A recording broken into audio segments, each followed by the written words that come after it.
안녕하세요. 오늘도 사연사롱을 찾아주셔서 감사합니다. 요즘은 돈이 무섭단 생각이 많이 들어요. 제가 그런 생각을 하게 된 건 시댁 때문인데요. 시댁은 돈이 좀 많은 집안입니다. 시아버지께서 대대로 물려받으신 유산이 상당하신 데다가 여기저기 땅을 사놓은 것도 있으시고 건물도 몇 채 된다고 들었어요. 자세히는 저도 알지 못하지만 시어머니의 말에 따르면 그랬어요. 시어머니가 명절 때마다 늘 하시는 말씀이 있었거든요. 너는 우리 집 와서 참 복 받은 거야. 아유, 나중에 우리 죽으면 니네가 받을 재산이 얼마나 되는지 알기나 하니? 시어머니는 이 외에도 돈자랑에 유독 심하셨어요. 예를 들어 기다리다가 명품 가방을 하나 사시곤 그 가방을 저와 동서에게 보여주시면서 얘들아, 이것 좀 봐. 명품이라 그런지 질이 다르지 않니? 하고 말하곤 하셨죠. 이때 저와 동서의 반응이 무척 달랐는데 제가 네, 좋네요 어머니 하고 있으면 옆에서 동서는 가방에 대해 온갖 칭찬을 다 하곤 했습니다. 가방의 질이 최고급이라느니, 로고가 크게 박혀 있어서 더 부티가 난다느니, 밖에 나가면 모두 어머니만 쳐다볼 것 같다느니 하는 말들을 쏟아내었죠. 정말 온갖 미사역으로 고루고루 칭찬을 해주는 동서가 참 대단스러웠어요. 속에 없는 말을 잘 못하는 성격인지라 그저 내내거리며 동조 정도만 해주는 저에 비해 동서의 그런 모습은 어떤 면에서 놀랍게까지 느껴졌어요. 그리고 굉장히 비교되었죠. 시댁은 재산은 많은데도 불구하고 부모님 두 분 다 무력이 많으신 분들입니다. 자신들의 돈으론 뭘 사긴 아까워하셔도 받는 건 무척이나 좋아하시는 바람에 자기에게 한 푼이라도 더 잘하는 사람을, 특히나 돈으로 잘하는 식구를 대놓고 챙기곤 하시죠. 물론 유산도 더 줄 거라 대놓고 말씀하셨죠. 이러니 동서가 그럴 수밖에요. 의사서방님을 두어 넉넉한 생활을 하고 있었건만 동서는 저희 시부모님 과였어요. 그래, 내 남편 의사했지. 좋다 이거야. 근데 내 친구는 이번에 강남에 있는 아크로에 들어간다지 뭐야. 거기다가 친정에서 30호까지 건물도 미리 증여해준다고 하더라고. 아, 나는 언제 그런 거 받아보나? 듣고 있는데 배가 아파 죽겠더라니까 아주. 가끔 시댁에 와서도 동서의 친구들이랑 전화하는 거 몰래 들으면 돈돈거리며 계속 돈에 집착을 부렸어요. 그러던 어느 날 아버님 생신날 사건이 하나 터졌는데요. 밥을 먹고 소소한 얘기를 나눌 때까진 분위기가 그리 나쁘진 않았습니다. 문제는 선물을 전달할 때 시작되었죠. 사실 아버님 생신 전부터 남편과 고민이 많았어요.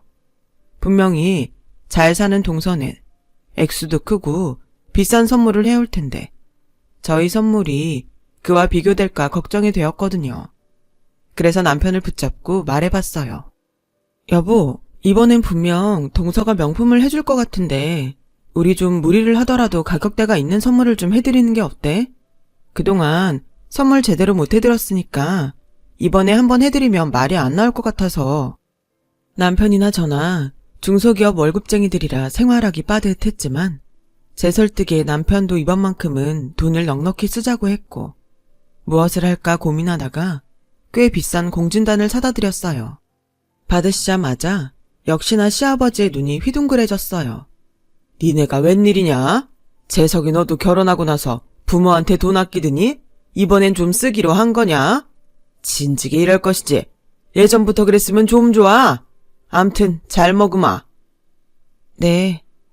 그냥 고맙다고 말하면 될걸. 꼭 무언가 말을 덧붙여 기분을 상하게 하긴 하셨지만 어쨌든 좋아라 하시니 다행이라 생각했어요. 그런데 동서가 그걸 보면서 의미심장한 미소를 짓는 거였습니다. 마음이 불안했죠. 잠시 후 띵동 초인종 소리가 들리더니 택배원이 집에 들어오더라고요. 그리고 택배원 손에 들린 건 바로 안마의자였죠. 그것도 고가의 브랜드 안마의자요. 아버님은 이 비싼 안마의자를 사주었다면서 그야말로 동서를 업고 뛸 정도로 흥분하셨습니다.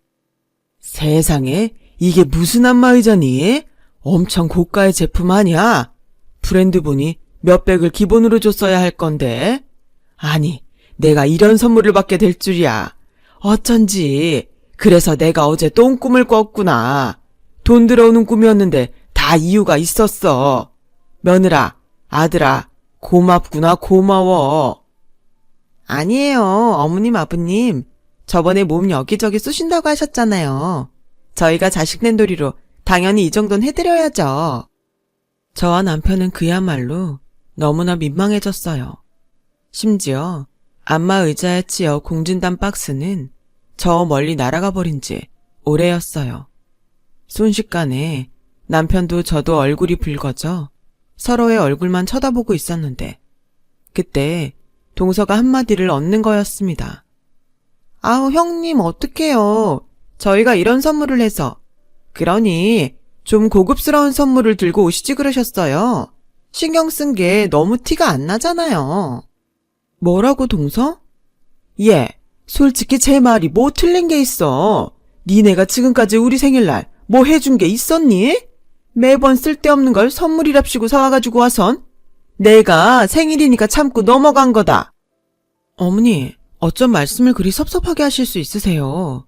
동선이야 이미 넉넉한 형편이고 저흰 그에 비해 없는 형편인데 당연히 선물의 가격대도 달라질 수밖에 없죠.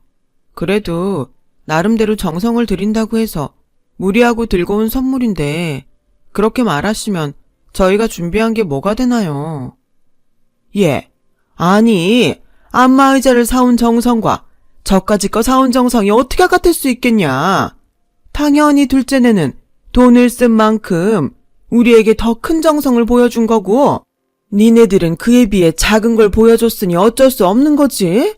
억울하면 니네들이 더 좋은 걸 사오든가. 정말 기가 막히고 어이가 없었죠. 가격이 다르다고 정성이 다르다는 그 말에 할 말이 없었습니다.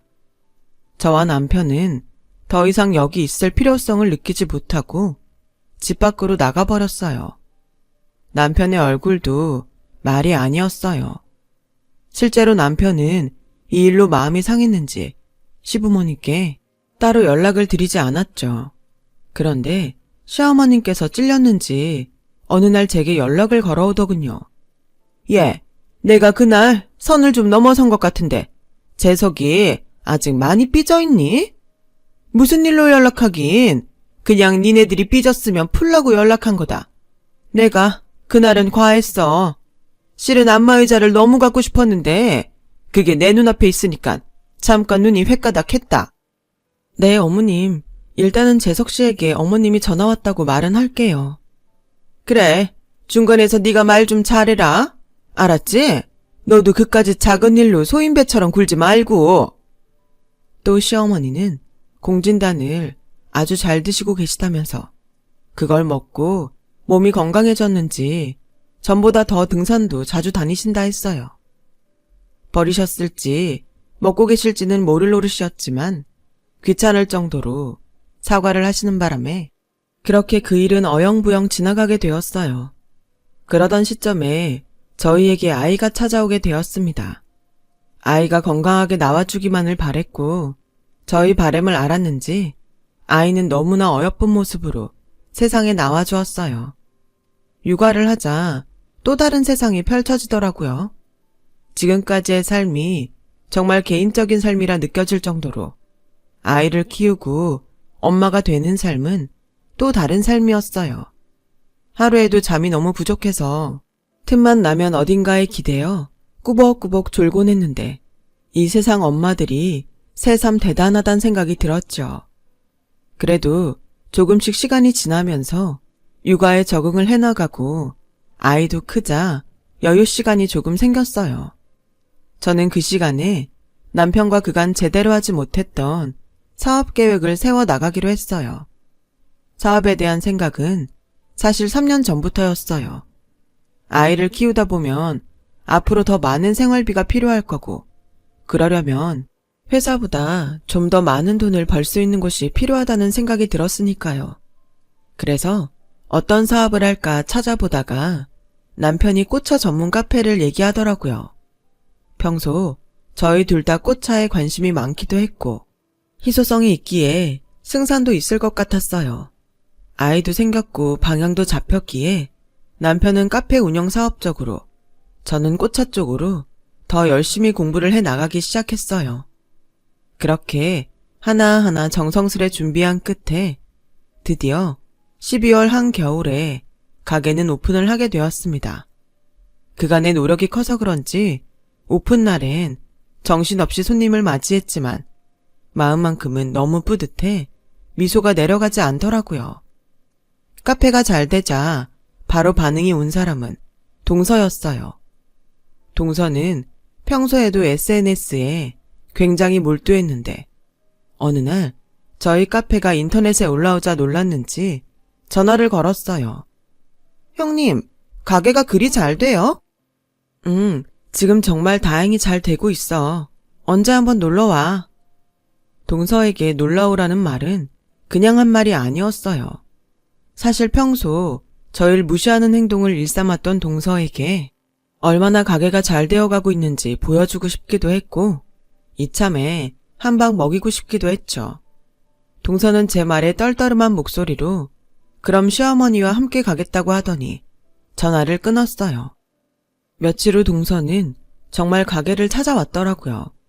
당시 손님들이 많았던 터라 정신이 없었는데 누군가 저를 툭툭 치더라고요. 형님, 많이 바빠요? 어머니랑 백화점에 갔다가 잠깐 들렀어요. 아, 동서 왔구나. 어머님 오셨어요? 세상에, 손님이 왜 이리 마르니? 테이블을 모두 꽉 채웠는데? 설마 했는데 너네들 가게 정말 잘 됐구나. 아니, 어쩌다 이렇게 잘 될 수 있었던 게야?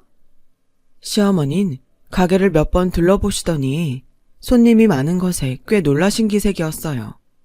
사실 이 사업을 처음 시작한다고 했을 때 가장 말리던 분이 바로 시어머니였고 그런 시어머니의 콧대를 보기 좋게 꺾어 성공을 했으니 당연히 놀라실 수밖에요. 저는 일부러 대수롭지 않게 손님이 별로 없는 시간대라고 말하며 꽃차를 드리겠다고 했어요.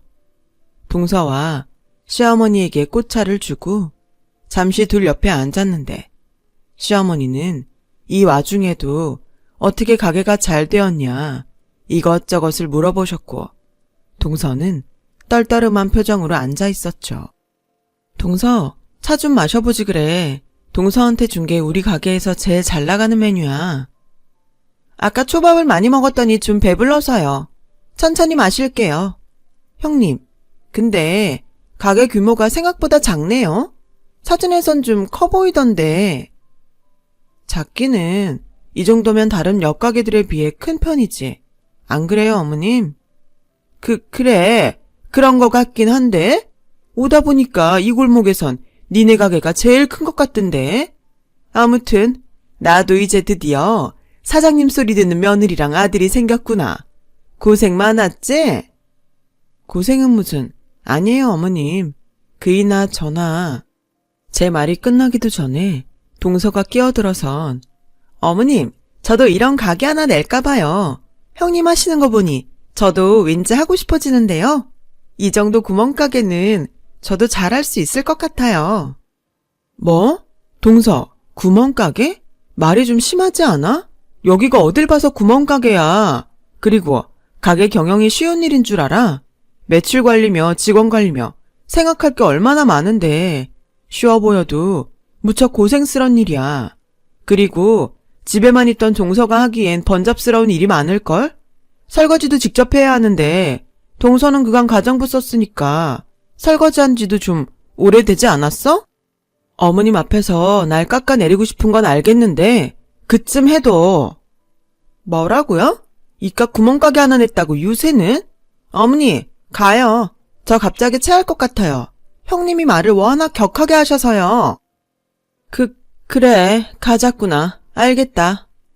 그렇게 저와 옥신각신 하다가 동서는 똥 씹은 표정으로 나갔고 전 기분이 나쁘긴 했지만 그래도 그날은 어찌됐건 처음으로 두 사람의 콧대를 눌러준 날이라 볼 수 있었어요.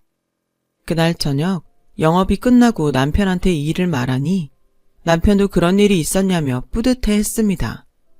남편이 그토록 받고 싶었던 인정을 이제야 받게 된 거였으니까요. 그 와중에 코로나가 터져버렸죠. 모두가 불경기였고 힘든 상황이었죠. 저희 가게도 그 불황을 피해갈 수 없었습니다. 한 달 매출이 반으로 뚝 절감하고 말았어요. 사람들로 번잡하던 가게에 빈 테이블이 있으니 속이 정말 바짝바짝 타들어갔습니다. 어떻게 일군 가게인데 걱정이 많이 되더군요. 이 사태가 터지고 나서 제일 전화 먼저 온 건 동서였어요. 어머, 형님 어떡해요. 가게가 망하게 생겼네. 아우, 어쩜 좋아. 하고 걱정하는 척 했지만 그 못된 심보를 짐작 못할 리 있나요. 너무 괘씸해 말도 없이 전화를 끊어버렸죠. 가게는 예전보다 형편이 좀 안 좋아지고 있었지만 여지없이 시어머니 생신은 다가왔어요. 이 불경기에도 선물은 꼭 받으셔야겠는지 시어머니는 잔뜩 기대하는 눈치셨죠. 저희가 오기 며칠 전부터 전화해서 은근슬쩍 갖고 싶은 선물을 제시하셨으니까요. 짠! 어머니, 명품 스카프예요. 어머니 이거 한정판이라서 사고 싶으셨죠? 아우, 역시 우리 애기가 이런 걸 또 다 준비했구나. 기특도 해라. 정성이 아주 기특하네. 아니, 잠깐만. 니넨 설마 이거 준비한 거니? 휴, 아무리 그래도 그렇지. 시애미 생일에 돈 50만 원이 뭐니? 이런 거 줄 바엔 차라리 안 주는 게 낫겠네. 받아도 기분이 영 찝찝하다 얘. 시어머니는 저런 말로 저희에게 온갖 구박을 대놓고 하셨어요. 정말 시댁에 온 지 10분 만에 도로 집으로 가고 싶더라고요. 하지만 참을 인자를 미친 듯이 새기며 그 분위기 속에서 식사까지 하게 되었어요. 식사 후 설거지도 동서가 허리가 아프다고 하는 바람에 제가 해야 했어요. 그런데 설거지를 하던 와중 거실 쪽에서 동서의 비명소리가 들려왔습니다. 아! 당장 안 떼! 그거 떼란 말이야! 뒤이어 저희 딸 울음소리까지 들려서 깜짝 놀라 거실로 나갔는데 딸아이가 한복판에 나덩그러져 있더라고요. 스카프 한쪽이 젖어 있는 게 눈에 띄었어요. 아마도 저희 딸아이가 그 스카프가 신기했는지 만지작거리다가 입에 넣었나 봐요. 그걸 본 동서가 딸아이를 순간적으로 밀친 거였고 그 바람에 울음을 터뜨리게 된 거였죠. 그 와중에도 시부모님은 이 모든 것을 보고도 아무런 말씀도 하지 않고 계셨고요. 사람이 너무 기막힌 일을 당하면 할 말을 잃어버린다 하잖아요. 내가 지금 보고 있는 게 현실이 맞나 싶어 멍해져 있었는데 제가 일을 치기도 전 남편이 그 자리에서 스카프를 쭉 찢어버리더군요. 다들 미쳤어? 이깟 스카프가 뭐라고? 아니, 지금 저 명품을 찢은 거예요? 저게 얼마짜린지는 아세요? 제가 얼마나 정성껏 준비한 우리 어머님 선물인데 당장 새로 사놓으세요. 사놓으라고요. 남편은 참고로 지금껏 단 한 번도 큰 소리를 낸 적이 없는 사람이었어요. 하지만 딸아이가 이깟 스카프 한번 만졌다고 이런 취급을 받으니 참을 수가 없었던 거죠. 남편이 스카프를 찢어버리자 시어머니의 눈도 휘둥그레졌고 동서는 벌벌 떨며 남편을 노려보더라고요. 그제야 저는 깨달았어요. 시댁과의 인연은 여기까지이구나. 더 맞설 필요도 없겠구나. 저는 그 자리에서 찢어진 스카프를 동서 얼굴에 던져버리곤 남편과 딸을 데리고 나와버렸죠. 그 이후 남편과 전 이제부턴 명절날도 생신날도 시댁에 가지 않기로 했고 무섭도록 가게에만 집중했어요. 오히려 그런 일이 있으니 뭘 할까요? 동서와 시부모에게 무시당했던 걸 생각하면 오기가 생겨 더 버틸 수 있는 힘이 되더라고요. 그렇게 시댁 식구들을 안 보고 산 지 1년쯤 되었을 때였어요. 갑자기 시어머니에게서 한 통의 전화가 걸려왔습니다. 동서네가 요즘 투자로 이득을 많이 올리고 있다며 저희도 거기에 동참하라는 거였어요.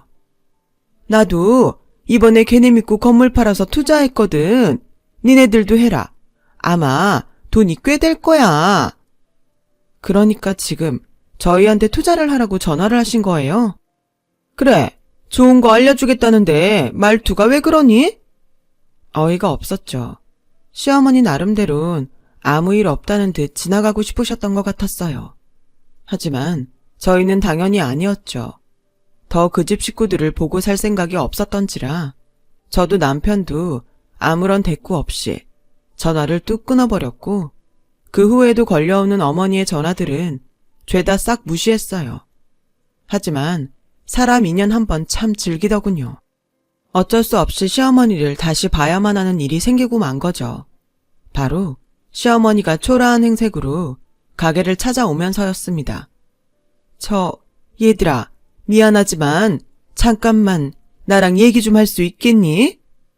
그런데 좀 이상했어요. 오랜만에 보는 시어머니의 안색은 마치 아픈 사람처럼 정말 좋지 않아 보였어요. 어디든 명품 가방과 명품 옷으로 도배하시던 분이 좀 초라한 모습으로 나타나니 당황스러웠습니다. 잠시 후 시어머니가 해주시는 그간의 이야기를 듣고서야 이몰고를 이해할 수 있었어요. 내가 너네들에게 전화했을 때 기억나니? 걔네가 투자를 권하더라고. 아주 좋은 투자건이 있는데 나도 거기에 투자를 하면 수익을 몇 배로 올릴 수 있다고 하면서 가족이니까 알려드린다는 말에 그만 혹해서 건물을 투자했다. 실제로 수익이 나서 정말 돈이 되는 줄 알았어. 그리고 그 다음에 노후자금까지 몽땅 털어서 둘째한테 줬는데 걔네들 다음날 연락이 뚝 끊겼단다. 처음엔 설마 했는데 한 달째 연락이 안 되니까 경찰에 연락을 했는데 걔네가 이미 여러 사람을 속인 죄로. 말씀하시는 동안 시어머니는 눈물을 참지 못하셨어요. 그 뒷말을 들어보니 동서와 서방님은 시어머니 외에도 사람들에게 투자를 권해 돈을 받았고 그 돈을 들고 어딘가에 잠적해 있는 상태라는 거였어요. 어쩌면 좋니 이를. 시어머니는 절 붙잡고 눈물을 펑펑 쏟으셨고 그 자리에서 오열까지 하시더군요. 저희도 당황스럽게 마찬가지였습니다. 이게 뭔 일인지 도대체 알 길이 없었죠. 어찌됐건 동서와 서방님을 찾는 게 급선무였기에 그렇게 소식을 기다리고 있던 어느 날 동서와 서방님 소식이 들려왔어요. 어느 여관방에서 발견이 되었단 소식이었죠. 그리고 오랜만에 만난 그들의 모습은 정말이지 믿을 수 없을 정도로 충격적이었어요. 동서는 경찰에서 절 마주치자 흠칫 놀라더니 갑자기 달려들어 술을 사달라고 했어요. 형님, 제발 술 좀 사주세요. 네? 술 좀요. 동서는 그간 무슨 일을 겪었는지 알코올 중독자가 되어버렸고 서방님 역시 생기 하나 없는 눈동자로 절 보고 있었어요. 미친 사람처럼 숨을 헐떡이며 술을 찾는 동서를 보자 그간의 삶이 어땠는지 충분히 예상할 수 있었어요. 동서와 서방님은 선물 투자를 했다고 해요. 그간 번 돈에 만족하지 못하고 투자를 했는데 거기서 거액을 잃었다더군요. 그 돈을 메꾸기 위해 사람들에게 사기를 치기 시작한 거였어요. 결국 시어머니가 준 마지막 투자금까지 날려먹고 빚쟁이들에게 쫓기다가 경찰에게 발각이 되고 만 거였죠. 동서는 저와 남편이 등을 돌릴 때까지도 계속 술 얘기를 했어요. 그때 시어머니가 경찰서로 들어와 자기 돈을 날렸다며 동서의 머리채를 붙잡았습니다. 경찰서는 순식간에 동서의 비명소리로 가득 찼죠. 경찰들이 시어머니를 한 번에 떼어놓을 수도 없을 정도로 시어머니는 이미 광분한 상태였고요. 저와 남편은 그걸 보다가 조용히 경찰서를 빠져나왔어요. 그 뒤 동서와 서방님은 죗값을 치르기 위해 교도소에 갔고 시어머니는 공장에 나가시며 살고 계세요. 자신이 비웃던 노동일을 하면서요. 이런 일을 겪으니 참 사람 인생 한 치 앞도 모르는 거란 생각이 듭니다. 떵떵거리며 잘 살 줄 알았던 동서와 시어머니 둘 다 인생의 바닥으로 떨어져 그렇게 되어버렸으니까요. 요즘 저희는 꽃차 가게를 운영하며 열심히 살고 있어요. 모두가 힘든 때이긴 하지만 예전보다는 활기를 찾았습니다. 더 나아지겠죠. 저희가 가진 것에 감사하면서 오늘 하루도 잘 살아나가 보려고 하고 있어요. 내일이 오늘보다 분명 더 나은 삶이라는 믿음 잃지 마시고 같이 잘 견뎌내어 봅시다. 쓰다 보니 이야기가 길어졌네요. 지금까지 긴 사연 들어주셔서 감사하고 여러분들의 앞날엔 꽃길만이 가득하길 바라겠습니다. 여러분, 사연 댓글에 응원과 현명한 조언 부탁드려요. 좋아요와 구독은 저에게 큰 힘이 됩니다. 오늘도 좋은 일 가득하세요.